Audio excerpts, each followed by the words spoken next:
De retour dans l'Africa Newsroom, nos éditorialistes Gracien Rokindikiza, Jean-Marie Bitomo et Alfred Chango sont toujours avec nous. Et tout de suite, c'est le dossier du jour.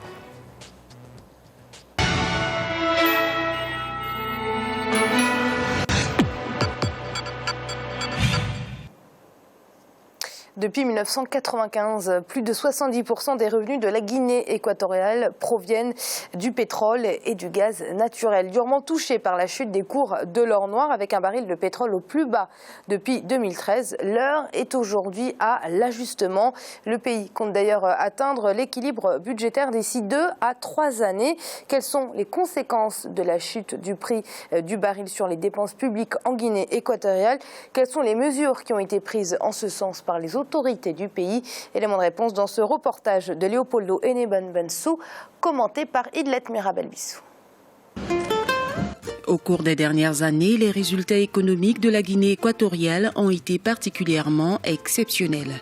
Ceci grâce à la découverte et à la mise en exploitation d'importants gisements pétroliers dans les années 90. Depuis lors, l'économie équato-guinéenne a été basée principalement sur les activités liées aux hydrocarbures.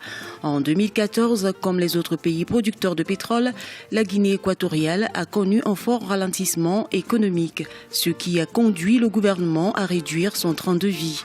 Beaucoup de programmes économiques ont également été mis en berne. Durement touchée par la chute des cours de l'or noir, la Guinée équatoriale a tout fait pour limiter les dégâts. Le pays compte atteindre l'équilibre budgétaire d'ici 2 ou 3 ans. La chute des cours mondiaux du pétrole s'est conjuguée au recul de la production nationale d'hydrocarbures, un secteur qui contribuait à 76,7% du PIB. Nuestra economía es altamente dependiente del sector petrolero, por lo que una caída brusca de Notre économie est fortement dépendante du secteur pétrolier. 90% des recettes publiques provenaient du pétrole.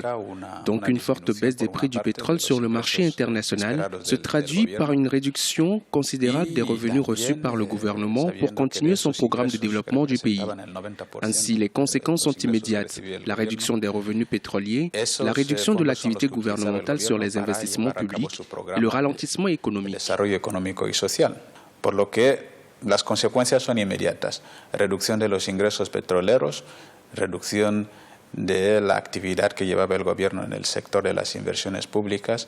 Depuis 1995, le développement du secteur pétrolier a laissé au deuxième plan tous les autres secteurs traditionnels de l'économie tels que le bois, le café et le cacao. Ces productions représentaient les principales sources de l'économie équato-guinéenne dans les années 90. Avec la récession économique en 2013, les conséquences sont évidentes. Le chômage touche entre 10 000 et 12 000 équato-guinéens. La réduction des dépenses publiques est devenue une réalité.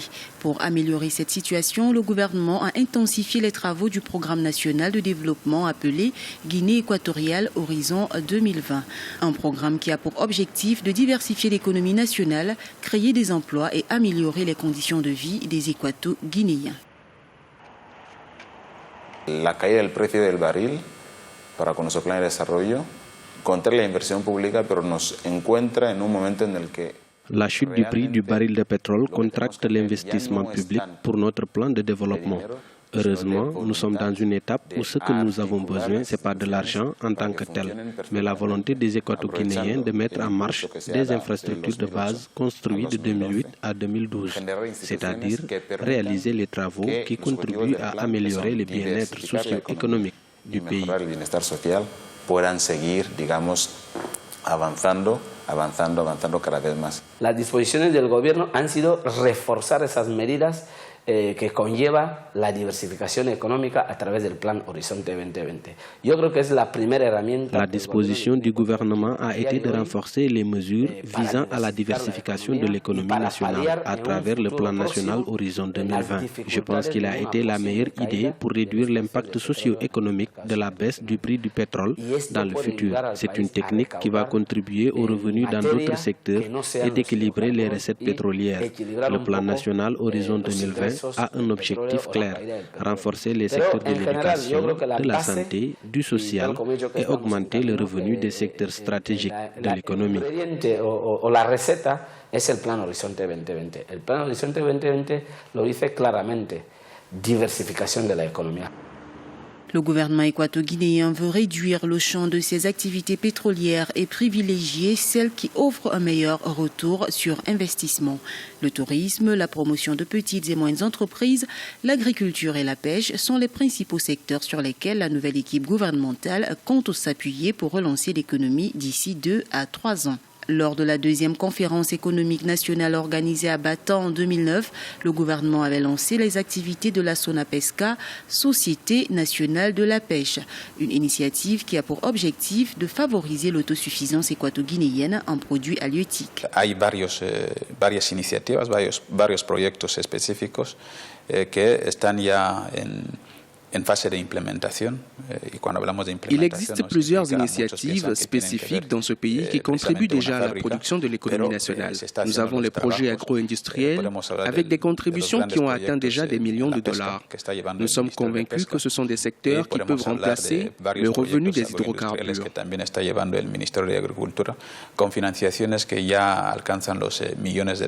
Está ahora sobre mesa un programa urgente de distribución y comercialización de pescado en el interior. Actuellement, nous avons un programme urgent de distribution et de la commercialisation du poisson dans le territoire national.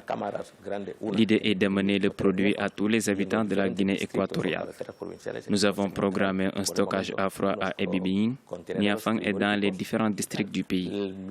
Le pays est en négociation avec une société russe et comme preuve des bonnes négociations, nous recevrons bientôt 250 tonnes de différentes espèces de poissons que nous allons commercialiser dans le pays. Como 200 o 250 toneladas de pescado, ¿no? De diferentes especies, no solamente de diferentes especies, en la que vamos a comercializar en todo el ámbito nacional. Routes, ponts, nouvelles villes et protection de l'environnement, la Guinée équatoriale a engagé plus de 300 nouveaux grands projets sur l'ensemble du pays afin de garantir la diversification de l'économie. En 2015, 31 millions de dollars ont été libérés par le gouvernement pour développer l'agriculture. Des efforts qui commencent à donner des résultats positifs. Après plus de 15 ans de paralysie, la production de cacao, quant à elle, a été relancée sur l'ensemble du territoire national. La Guinée équatoriale privilégie aujourd'hui une entrée massive d'investisseurs et met de côté l'éventualité de recours à des prêts auprès des bailleurs de fonds. Ningún país puede desarrollarse solo.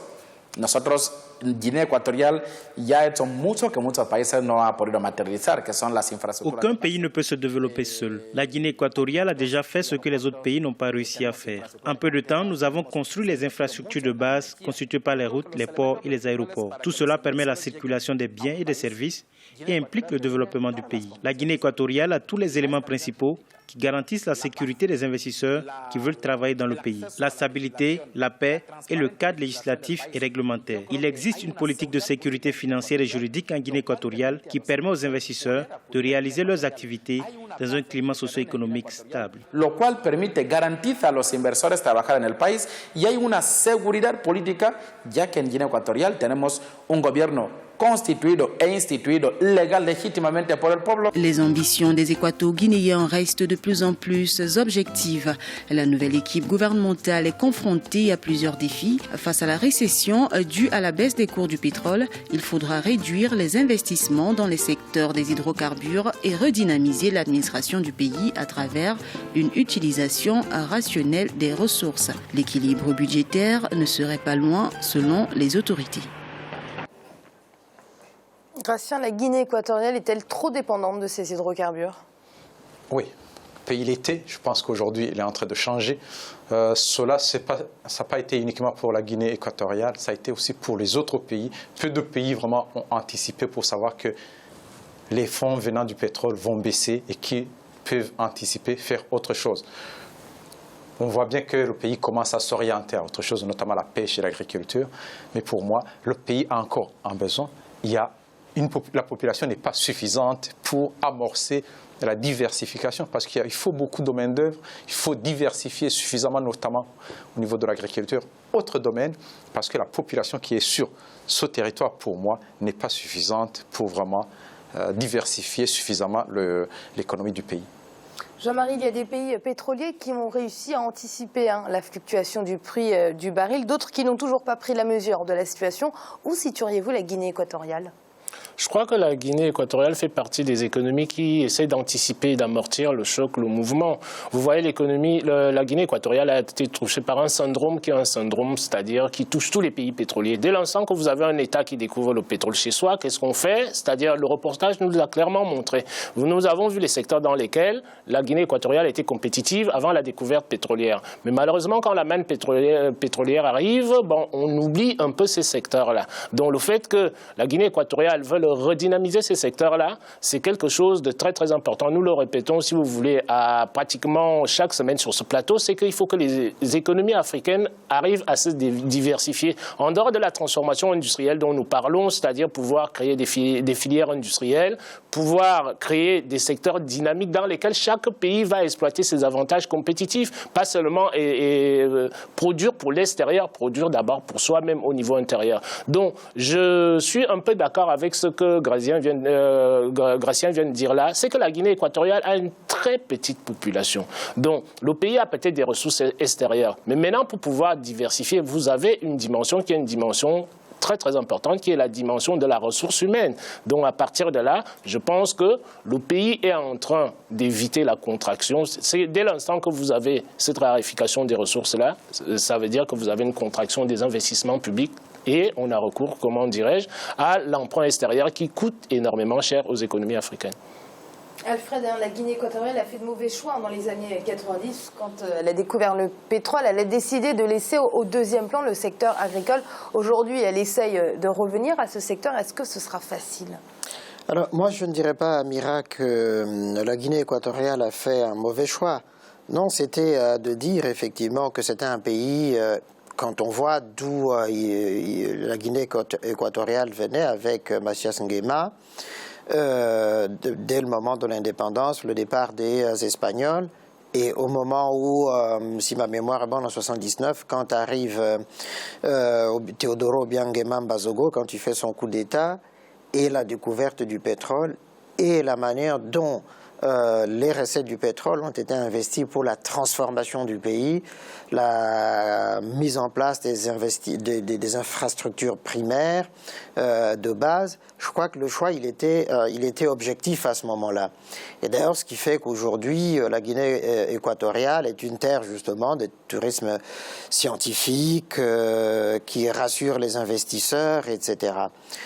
Ensuite, il y a ce tournant, justement, qui a été pris avec le plan Horizon 2020 de la Guinée équatoriale, pays émergent, qui revient effectivement sur le secteur quand même premier, qui est l'agriculture, qui essaie de réinvestir là-dedans. La difficulté aujourd'hui pour la Guinée équatoriale, c'est d'avoir du personnel qualifié, formé. Je crois que le défi est là.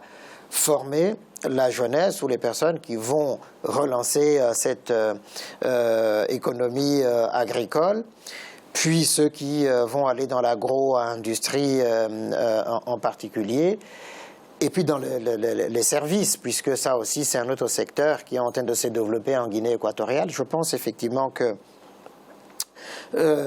Obiang Bazogo a fini par comprendre un certain nombre de choses. Il a évité la malédiction des pays producteurs du pétrole, il a su investir à temps et il a compris effectivement qu'il fallait diversifier, enfin qu'il fallait ouvrir le pays aussi aux investisseurs étrangers.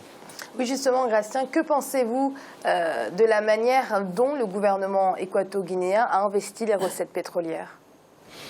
D'abord, pour moi, en premier lieu, ils ont fait de bonnes choses parce qu'ils ont investi dans les infrastructures. C'est ce qui manque au pays en général. Ils ont investi aussi dans la recherche, dans l'éducation, la jeunesse. Donc, c'est-à-dire que l'avenir du pays, pour moi, ça a été bien investi dès le départ. Mais ce qui a manqué justement, à un certain moment, ils auraient dû anticiper pour faire autre chose. On sait bien, on s'imagine chaque fois. Le problème, c'est qu'on s'imagine sur le plan national, on ne pense pas au niveau de l'Afrique.